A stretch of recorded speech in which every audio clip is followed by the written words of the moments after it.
Every day, Mr. Edward carefully gathered the worms that crawled out of his wounded legs and fed them to his chickens. Once the chickens were plump and ready, he would take them to the market and sell them to hungry villagers. Once upon a time, in a small town surrounded by lush green hills, there lived a farmer named Mr. Edward. Mr. Edward was no ordinary farmer. He was known far and wide as the Chicken Whisperer. People said he could talk to chickens and they would obey him. His farm was always buzzing with the clucking of happy hens and roosters, and during Christmas, people would travel from miles around just to buy his famous Christmas chickens. However, there was something mysterious about Mr. Edward. Though his chickens were always healthy and delicious, he himself had a very large, deep wound on his leg that refused to heal. No one knew how he had gotten it, and despite every remedy and medicine, it lingered on his leg, causing him pain. Some said the wound was a result of an old accident, while others whispered that it was punishment for a secret he was keeping. These chickens were special. They were tender, juicy, and had a taste that no one could replicate. Some townsfolk even believed that eating Mr. Edward's Christmas chickens brought blessings into their homes. But what was the secret behind these extraordinary birds? One fateful Christmas season, a curious boy named Tim decided he had to uncover the mystery. Tim loved Mr. Edward's chickens, but he was tired of hearing all the wild rumors. Some people said Mr. Edward fed his chickens magical herbs. Others claimed he sang to them every night under the full moon. Tim was determined to find out the truth. One chilly December night, he crept out of his house and snuck onto Mr. Edward's farm. Hidden behind a large wooden barrel, he watched closely as the farmer went about his routine. What he saw left him speechless. Mr. Edward was not feeding his chickens grain or scraps like other farmers did. Instead, he was sprinkling a golden powder over their food. The chickens gobbled it up eagerly, clucking as though they were having a feast. Tim strained his eyes to see more clearly. What was in that powder? Was it really magic? Before Tim could figure it out, he accidentally stepped on a dry twig. Snap! The sound broke the silence of the night. Mr. Edward turned sharply, holding his lantern high. "Who's there?" he called out in a stern voice. Tim froze, his heart pounded in his chest like a drum. He couldn't move. For a moment, everything was still. Then Mr. Edward's sharp eyes narrowed, and he took a few cautious steps toward the barrel where Tim was hiding. "You can't hide forever, boy," Mr. Edward said, his voice cold and commanding. Tim swallowed hard, his breath caught in his throat. Slowly, he stepped out from behind the barrel. "Please, Mr. Edward, I was just—" Tim began, but Mr. Edward cut him off. "I know what you were doing," Mr. Edward said, his voice softening just a little. "Curious, huh? Trying to learn my secret?" He paused and then added, "But there are consequences for sneaking around and spying on others." Before Tim could react, Mr. Edward grabbed him firmly by the arm and led him toward the chicken coop. Tim was too shocked to struggle. "You're not the first to get too curious about my chickens," Mr. Edward muttered, "but the others who asked, they disappeared." Tim's stomach churned. What did Mr. Edward mean? Where were those others? What was happening to him now? Mr. Edward opened the door to the chicken coop and pushed Tim inside.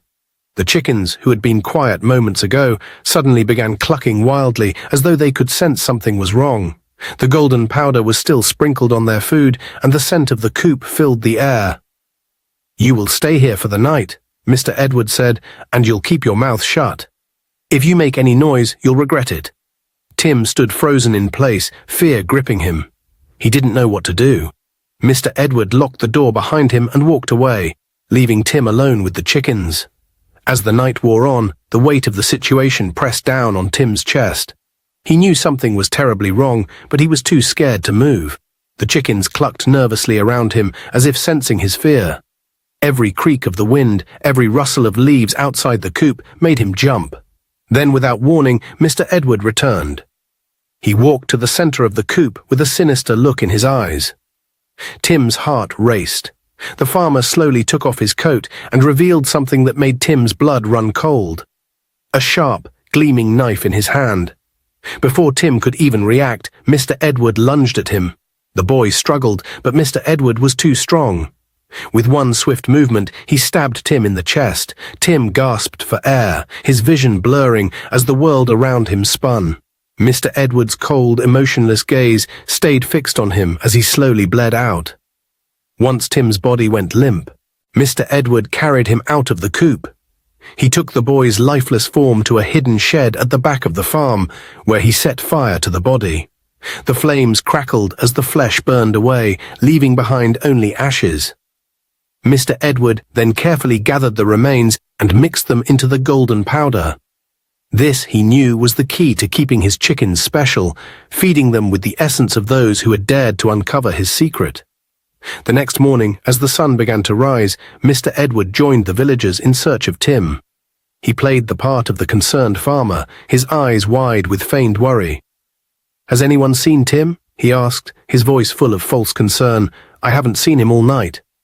The villagers, who were just beginning to notice the boy's disappearance, began to search the farm and the nearby woods. Mr. Edward walked beside them, making sure no one suspected him. As they scoured the area, he kept a close eye on everyone, his mind already planning how to deal with anyone who might get too close to the truth. But Tim's disappearance wasn't the only thing on the villagers' minds. They were all eagerly anticipating the arrival of Christmas and Mr. Edward's chickens.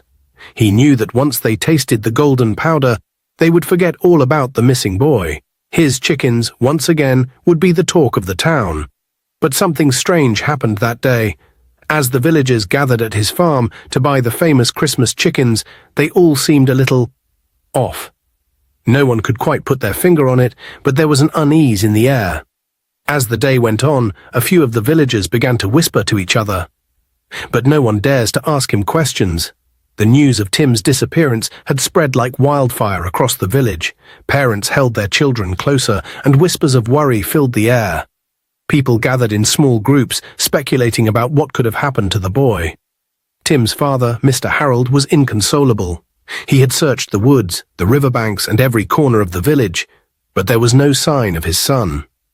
Early one morning, Mr. Harold sat on his porch, his head in his hands. The cold morning breeze did nothing to ease the burning anger and grief in his heart. He looked up as he heard heavy footsteps approaching. It was Mr. Edward, carrying a small basket of eggs. "Harold," Mr. Edward called out, his voice filled with a mix of sympathy and authority. Mr. Harold rose to his feet, his face weary, but determined. "Edward, what brings you here?" Mr. Edward stepped closer, setting the basket down on the porch. "I heard about Tim," he said, his voice low and measured. "It's a tragedy, Harold. No child should go missing like this. I came to offer my support." Mr. Harold's face twisted in pain as he nodded. "Thank you. It's been days, Edward. Days and no sign of my boy. I don't know what to do anymore." Mr. Edward placed a hand on Harold's shoulder, squeezing it firmly. "Whoever is responsible for this will not go unpunished," he said, his voice suddenly fierce. "Mark my words, Harold, this village will not rest until the person behind this is caught." Harold's eyes brimmed with tears as he clenched his fists. "If I ever find out who took my son—" His voice trailed off, but the rage in his tone was unmistakable. Mr. Edward nodded solemnly. "We all feel your pain, Harold. Tim was like family to us all. If there's anything you need, anything at all, you come to me. I'll be here, ready to help." Harold wiped at his eyes, his expression softening just a little. "Thank you, Edward. You're a good man." As Harold spoke, his voice cracked slightly and his shoulders sagged under the weight of his grief. Edward took a step back, his face a mask of concern. "Stay strong, Harold," he said. "We'll get through this, together." Harold nodded, his eyes fixed on the ground. "I just want my son back," he whispered. Edward picked up the empty basket and turned to leave, his boots crunching on the gravel path. "I'll keep an ear out for anything," he said over his shoulder, "and Harold, remember, justice will find whoever is behind this." Harold watched him walk away, his heart heavy, but something about Edward's words felt hollow. As the farmer disappeared down the path, Harold couldn't shake the feeling that there was something off about him. Meanwhile, Edward's calm demeanor shifted as soon as he was out of sight. He quickened his pace, his jaw clenched tightly. "Foolish man," he muttered under his breath, running around like a headless chicken. "He has no idea." As Edward reached his farm, he stepped inside and bolted the door behind him. His heart raced, but his face remained cold and emotionless. He moved to the shed where the remnants of his sinister act still lingered. The ashes of Tim's body were long gone, mixed into the golden powder that now sat in neat jars on the shelves. Edward picked up one of the jars, turning it in his hands. "You were too curious, boy," he muttered to himself, "and now you've made my chickens better than ever." He set the jar back on the shelf and began to pace the room. His mind was spinning with thoughts of the villagers, of Harold's anger, and of the danger that lurked if anyone discovered the truth. But Edward was confident. He had done this before, silenced those who got too close, turned their bodies into the golden powder that made his chickens famous. And every time, the villagers had been too blind to see the truth. As the sun set that evening, Edward stood by his window, watching the villagers gather outside Harold's home.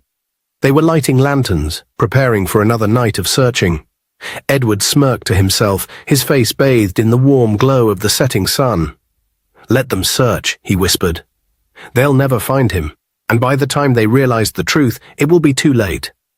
The days following Tim's disappearance felt heavy, but life in the village continued as usual. The air was chilly, and the villagers were eager to prepare for Christmas. The excitement was almost tangible, especially as they waited for Mr. Edward's famous Christmas chickens. Mr. Edward had always been known for raising the most delicious chickens, and every year the villagers eagerly anticipated his holiday sales. They didn't know it, but there was something darker behind the taste of those chickens. Mr. Edward's wound, the one on his leg that never seemed to heal, had grown worse. Over the past few weeks, it had become a grotesque sight. The skin around the wound was swollen and inflamed, and worms began to crawl out of it. They wriggled around, slithering out in search of food, and Mr. Edward, despite the disgust he should have felt, watched them with a strange sense of satisfaction. One cold morning, as he sat alone in his dimly lit house, Mr. Edward had an idea. The chickens had been getting more and more sluggish lately, and he needed them to be as lively and tender as possible for the villagers. His eyes fell on the wriggling worms that continued to crawl from his wound, and a wicked smile crept onto his face. "I'll feed them to the chickens," Mr. Edward murmured under his breath. "The chickens will grow stronger, and they'll taste even better than before." And so every day he began to collect the worms that emerged from his leg and carefully fed them to his chickens. At first the birds seemed hesitant, but after a few days they started to gobble up the worms eagerly. Their feathers grew shinier, and their eyes sparkled with an unusual energy. Mr. Edward watched them with a strange pride, knowing that his plan was working. After feeding the worms to the chickens for a week, Mr. Edward felt ready. The birds were stronger, plumper, and had a peculiar glow about them. He could already imagine the look on the villagers' faces when they tasted the tender meat, the delicious flavor they had come to crave. One chilly afternoon, he went into the coop and selected the best of the chickens. Their feathers shone brightly in the fading sunlight, their eyes glistening as though they had tasted something sweet. With a swift motion, Mr. Edward grabbed the first chicken by the neck, twisting it with practiced hands. The bird squawked and flapped its wings for a moment, but soon it lay still in Mr. Edward's grasp. He went to work quickly, expertly plucking the feathers and cleaning the bird. The smell of the freshly prepared meat filled the air. As he cut through the tender flesh, he marveled at how easy it was. The chickens had never been this soft, this juicy. It was as if the very essence of the worms had seeped into their bodies, making them irresistibly delicious. Once the chicken was fully prepared, Mr. Edward set it aside and began to work on the others.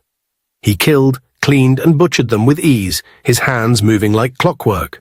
It wasn't long before the small shed behind his farm was filled with fresh, mouth-watering chicken, ready to be sold to the villagers. By the time the sun began to set, Mr. Edward had a large pile of chicken ready for sale. He carefully wrapped them in clean cloth and placed them in baskets, ready to take to the village market the next morning. That night, as he sat in his dimly lit kitchen, Mr. Edward thought about how he had come this far. He had done things no one would ever guess, and now the villagers would once again marvel at the flavor of his Christmas chickens. The wound on his leg still oozed, but he barely noticed it. His thoughts were consumed with the money he would make, the praise he would receive. The next morning, Mr. Edward set out for the village with his baskets of chickens. As he walked, he noticed how the villagers gathered eagerly around him, their mouths watering as the smell of the fresh meat filled the air. "Mr. Edward, we've been waiting for these," one villager exclaimed. "They are always the best," another said, eyeing the chickens with excitement. Mr. Edward smiled a dark smile, nodding graciously as he began to sell his chickens. He had never seen the villagers so eager, so desperate to taste his meat. They devoured it quickly, savoring every bite as though it was the finest meal they had ever had, but there was something strange happening. As they ate, a few villagers began to look pale. Their eyes glazed over, and some even began to feel faint. "Are you all right?" Mr. Edward asked innocently, his voice dripping with false concern. "Oh, it's nothing, just a bit of tiredness," one of the villagers muttered, though his face was now a deep shade of green. Mr. Edward didn't mind. He had sold his chickens, and that was all that mattered. He knew they would be back for more, and he would keep feeding his chickens the worms from his leg. As long as the villagers continued to crave his chickens, he would continue to feed them. It was a busy morning in the market. Villagers were everywhere, buying food, clothes, and other things for the Christmas celebration. The smell of roasted meats and fresh bread filled the air. But there was one thing that always caught the eye of everyone: Mr. Edward's chickens. His chickens were always big, fat, and golden brown, and they sold quickly. One of the other chicken sellers, a man named George, watched from his own stall. He was tired of seeing how well Mr. Edward was doing. No matter what he fed his chickens, they never grew big like Edward's. George was frustrated, so one day he decided to go to Mr. Edward's stall. He stood there staring at the chickens before speaking. "Edward," he said, "I have to ask you something. Your chickens, they are always so big and fat. No matter what I do, my chickens stay small. Tell me your secret. What do you feed them?" Mr. Edward, who was busy arranging his chickens, looked up at George with a smile that was more like a smirk. "Oh, George," he said, laughing, "I don't use any special food. God provides for me. I don't need anything extra. You should worry about your own chickens and mind your own business. Maybe you should change jobs and try something else. Go learn carpentry or something. You can't do chickens. I'm the boss here." The words cut deep into George. He was angry, and it showed on his face. But Edward just laughed, his voice loud and mocking. "Go away, George. You're desperate. You'll never be like me." George stood there shaking with rage. He clenched his fists, but he didn't speak. He turned around and walked away, but deep inside he was burning with anger. "I will find out what you're doing, Edward," George muttered under his breath. "You can't keep your secret forever." That night, as the moon rose high in the sky, George could not sleep.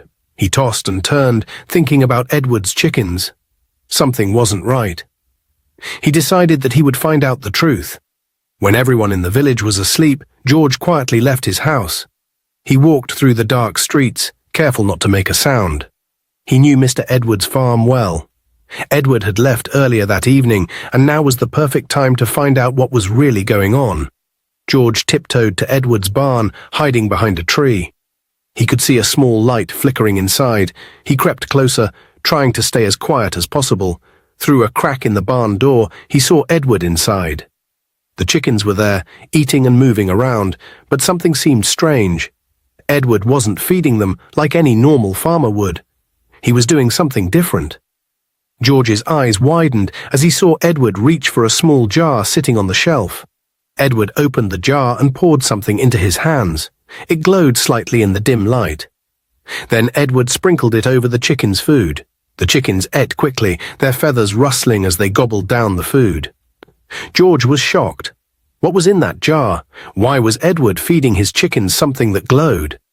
Just then a twig cracked under George's foot. Edward's head snapped up, his eyes searching the darkness. George froze, holding his breath. "Who's there?" Edward called, his voice sharp. George stepped out from behind the tree, his heart racing. "It's me, George," he said, trying to sound calm. "I was just curious. I wanted to know what you were feeding your chickens." Edward's face darkened. He took a step forward, his voice low and dangerous.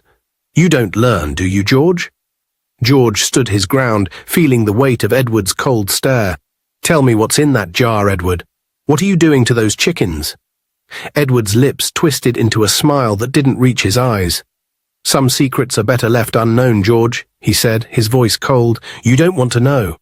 Go home before you regret this. But George wasn't ready to leave. His anger had built up inside him, and he wasn't backing down now. I will find out, Edward, he said, his voice trembling with both fear and determination. You can't hide the truth forever. Edward's eyes narrowed, and his lips twisted into a dangerous smile. You shouldn't be here, George. You've been warned. Before George could run, he felt something strange. His legs wouldn't move. It was as if something invisible was holding him in place. He tried to fight it, but it was no use. Edward raised his hand, and George's body froze, his chest heavy. You want to know my secret? Edward hissed, moving closer. Now you will see it for yourself. Edward's hand glowed with dark magic, and he pulled George toward the pit in the barn. The air was thick with something foul, something George couldn't understand. You're going to be part of my secret now, Edward said, his voice low, just like Tim. With a flash of his knife, Edward slashed open his own leg. Blood poured out, but the strange thing was, worms began to crawl out from the wound, wriggling and squirming on the floor. George's heart pounded in his chest. He watched in horror as Edward took the worms and tossed them into the chickens' food. The chickens ate them greedily, their feathers shaking as they grew bigger and stronger. Then, without warning, Edward grabbed George and threw him into the pit. George couldn't scream. He couldn't even move. You thought you could find out my secret, Edward said, his voice dripping with malice. Now you'll be part of it. George fell into the dark pit, and before he could understand what was happening, Edward slashed his throat with the knife. Edward stood over him, watching with cold eyes. Now you're just like Tim. You'll help me make the golden powder, and no one will know what happened to you. As the first light of morning broke, Edward calmly walked away from the barn, leaving George's body behind. He joined the villagers, pretending to help search for George, but inside his heart was dark with triumph. No one would ever know the truth. The chickens would grow big and fat, and the villagers would continue to eat them. As the days turned into weeks, whispers began to fill the village. George's sudden disappearance was strange, especially since everyone knew he had quarreled with Edward just before he vanished. The villagers were uneasy, but no one dared to speak openly about it. Edward walked through the market as though nothing had happened, his confident smile fooling most of the villagers.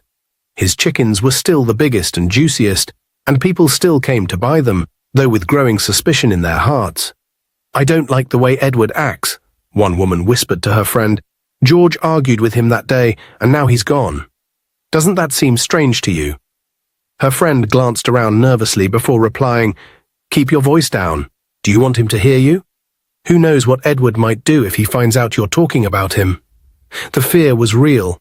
Edward's presence had always been intimidating, but now with the disappearance of two young men, Tim and George, the villagers were terrified of crossing his path. But suspicion lingered, especially for George's father. He had noticed how Edward avoided his eyes when they met, and how quick Edward was to join the search for George, only to disappear after a few hours. One day, as George's father sat outside his house, sharpening his machete, he spoke to his wife. I don't trust Edward. Something is not right about him. First Tim, now George. Both gone, and Edward is at the center of it all. His wife looked around nervously. Be careful, my husband. Edward is dangerous. You've heard the stories. People say his chickens are not natural. He has powers. I don't care what powers he has, George's father replied, his voice firm. He knows something about my son, and I will find out. That evening, as the sun dipped below the horizon, George's father decided to confront Edward. He marched straight to Edward's house, his machete strapped to his side. But when he arrived, Edward was already waiting for him, standing at the door with a calm smile. Ah, Mr. Matthew, Edward said, calling George's father by name. What brings you here at this hour? Matthew didn't smile. Edward, where is my son? You were the last person he quarreled with before he disappeared. Edward tilted his head, pretending to look confused. Your son, George. I've told you, I don't know anything about his disappearance. I joined the search, didn't I? I even comforted you, yet you accuse me. I'm not accusing you, Matthew said, stepping closer. I just want answers. If you know something, tell me. Edward's smile faded slightly, his eyes narrowing. Matthew, I understand your pain, but you are crossing a dangerous line. Be careful what you say." Matthew gripped the handle of his machete tightly. "And you should be careful too. If I find out you had anything to do with my son's disappearance, no spell, no power, nothing will save you." Edward chuckled darkly. "Oh, Matthew, I think you should leave now. You don't want to make me angry." Matthew stared at him for a moment longer, then turned and walked away. His heart was heavy, but he knew one thing for sure: Edward was hiding something. Meanwhile, the villagers couldn't ignore the growing list of strange events. Some of them began to notice that Edward never allowed anyone near his barn, not even his closest neighbors. Others whispered about the strange glow they had seen coming from his windows late at night. But no one dared to confront him. Fear held them back. Until one day, a brave young boy named Samuel overheard his parents talking about Edward. Curious and bold, Samuel decided to sneak into Edward's farm at night to see for himself.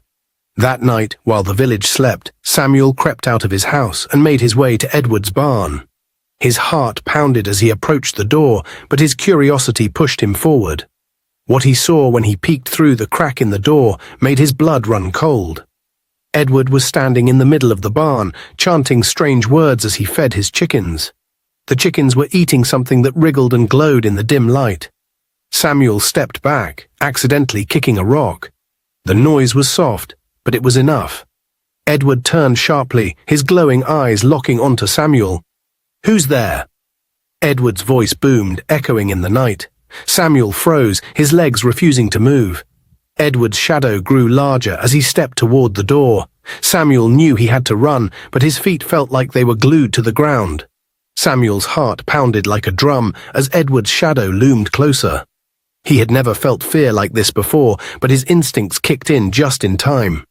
With a burst of energy, Samuel turned and bolted into the darkness, his bare feet slapping against the ground. "Stop right there," Edward roared, his voice carrying through the still night. Samuel didn't look back. He ran as fast as his legs could carry him, darting between trees and bushes. The village lights were far away, but Samuel knew the paths by heart. Edward chased after him, his footsteps heavy and fast. "Come back here, boy," Edward shouted, his voice filled with fury.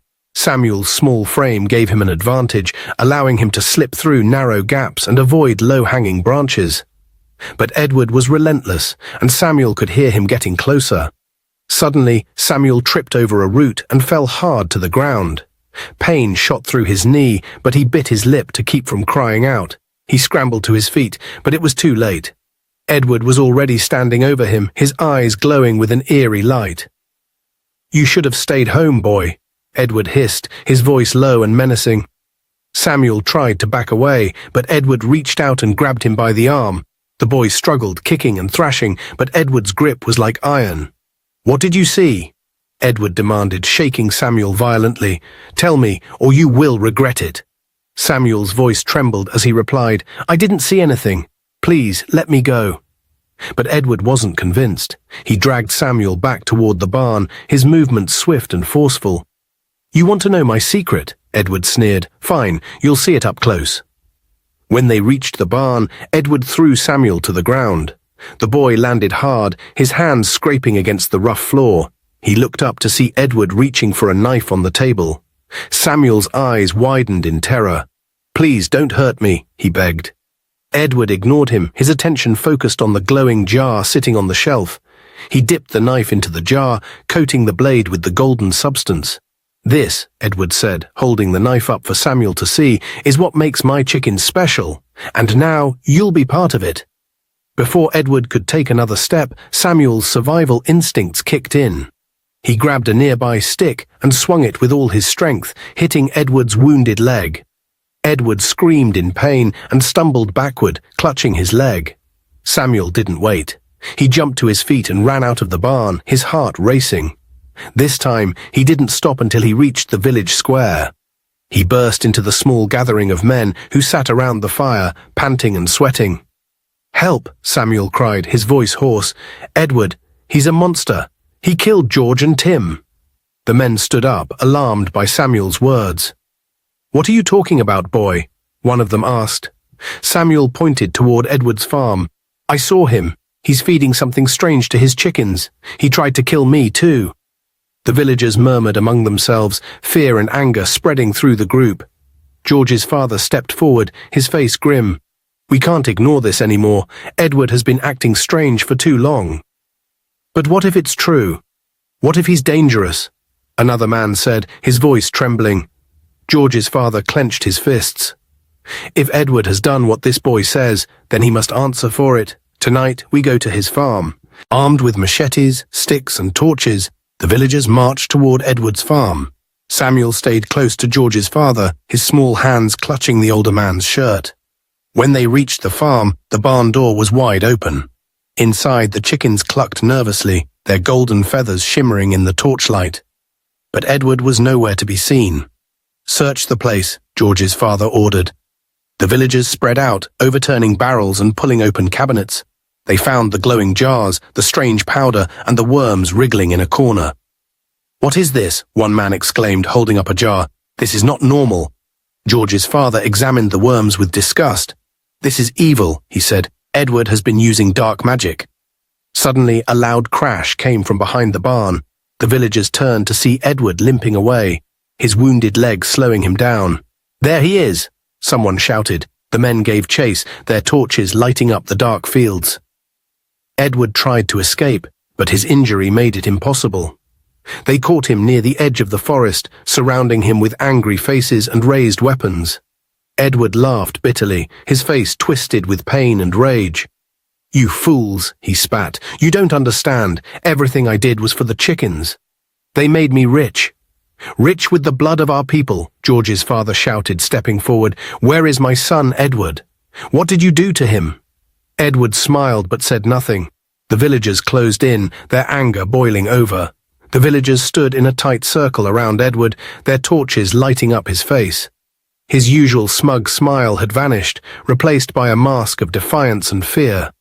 George's father took a step closer, his machete glinting in the firelight. Tell me, Edward, he demanded, his voice trembling with fury. What did you do to my son? What did you do to Tim? Edward laughed, a hollow, bitter sound that echoed in the night. Your son and Tim, he said slowly, helped me create perfection. The golden powder, the secret to my chickens, it's their sacrifice that made me the king of this market. The villagers gasped, horror washing over them like a tidal wave. Women covered their mouths in shock, and men tightened their grips on their weapons. You monster, one man shouted. How could you do this? Edward's face twisted into a sneer. You all ate those chickens. You praised me for them. You called them the best in the land. Don't act innocent now. George's father's eyes burned with rage. He lunged at Edward, grabbing him by the collar. Where is my son's body? Tell me now. Edward coughed, the smirk still lingering on his lips. What's left of him is in the barn. At those words, the villagers erupted in fury. They dragged Edward back to the barn, his screams echoing through the night. When they entered, they saw the jars of glowing powder and the wriggling worms that Edward had been feeding to his chickens. This is evil, an elder said, shaking his head. This man has brought a curse upon our village. George's father, his face pale with grief, picked up a jar and smashed it against the wall. The golden powder scattered like ash, and the chickens squawked in alarm. What do we do with him? One of the younger men asked, his voice trembling. Edward, now on his knees, looked up at the villagers with wild eyes. You can't stop me, he hissed. Even if you kill me, the powder will remain. The hunger for it will remain. The elder stepped forward, his face solemn. Edward, you have defiled the spirits of the land and the trust of this community. You will answer for your crimes. The villagers carried Edward to the center of the village, where the chief and elders were waiting. They explained everything, the disappearances, the powder, the worms, and Edward's confession. The chief's face darkened as he listened. Edward, he said, his voice heavy with authority, you have betrayed your people and committed acts of great evil. For this, there can be no mercy. The villagers murmured in agreement, their anger and fear uniting them. George's father stepped forward. Before anything else, I want to see what remains of my son and give him a proper burial. The elders nodded solemnly. They returned to Edward's barn, where they found what was left of George. The sight was too much for many of them, and even the strongest men wept. George's father knelt by his son's remains, tears streaming down his face. "I will not let your death be in vain," he whispered. "You will be remembered." The villagers burned Edward's barn and destroyed every jar of the golden powder. They slaughtered the chickens and buried the remains far from the village, ensuring that no trace of Edward's evil would remain. The night was thick with the smell of smoke as Edward's barn burned to ashes. The villagers stood around the flames, their faces lit by the glow, their hearts heavy with sorrow and anger. The village chief stepped forward, his staff in hand, and raised it high to call for silence. The murmurs of the crowd ceased as all eyes turned to their leader. "Edward," the chief began, his voice steady and firm, "you have betrayed us all. You have taken the lives of innocent boys and used dark and evil ways to enrich yourself. This land has no place for a man like you." The villagers nodded, their expressions grim. Edward lifted his head slightly, his lips curling into a bitter smile. The chief continued, "Your punishment is banishment. From this moment on, you are no longer a part of this village. You will leave immediately and go into the evil forest, where the spirits will deal with you as they see fit. You are never to return." A gasp rippled through the crowd. The evil forest was a place of mystery and dread, where no one dared to go. It was said to be haunted by spirits and creatures that punished those who had wronged others. Some villagers nodded in agreement, their faces stern with anger. Others, however, looked uneasy. A few even whispered among themselves, their voices filled with frustration. They wanted more. They wanted Edward to be punished more severely, to feel the full weight of his crimes. "We should kill him," one man shouted from the back of the crowd. "Let him pay with his life." "Yes," another voice cried out, "he deserves to die for what he's done to our children."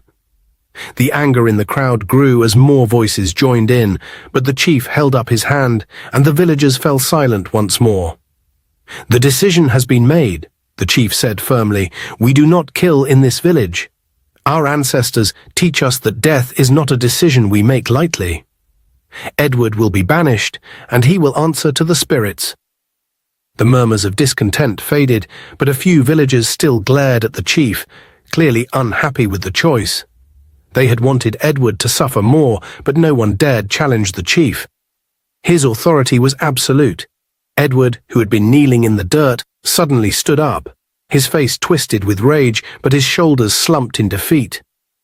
"You think this is justice?" he spat. "You think the evil forest will punish me? I will be back. I will find a way to return." The chief's eyes narrowed, and he stepped forward. "You will never return. The spirits will make sure of that." The men who had been holding Edward moved toward him again, grabbing him by the arms and dragging him toward the edge of the village. As they walked, Edward tried to break free, but the villagers held him fast. His curses filled the air, but they ignored him. When they reached the boundary of the village, the men stopped. They threw Edward to the ground, and he looked back at the crowd one last time. His eyes were wild with fear, but his pride remained unbroken. "Goodbye, Edward," the chief said. "May the spirits deal with you." Without another word, the men turned and left, walking back toward the village. Edward was left alone at the edge of the forest, his figure disappearing into the darkness. The villagers returned to their homes, their hearts heavy, but the weight of Edward's evil lifted from their shoulders. Meanwhile, young Samuel, the boy who had risked everything to expose Edward's crimes, stepped forward. The chief looked at him and smiled. "Samuel," the chief said, "your bravery has saved this village. You have done what none of us dared to do. You are a true hero." The villagers cheered, lifting Samuel up and carrying him on their shoulders. They celebrated his courage and the justice that had been served. But as the night wore on and the celebration began to fade, some villagers still whispered to each other.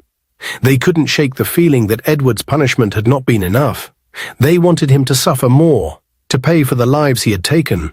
But they knew deep down that the chief's decision was final. No one could challenge the chief of the land.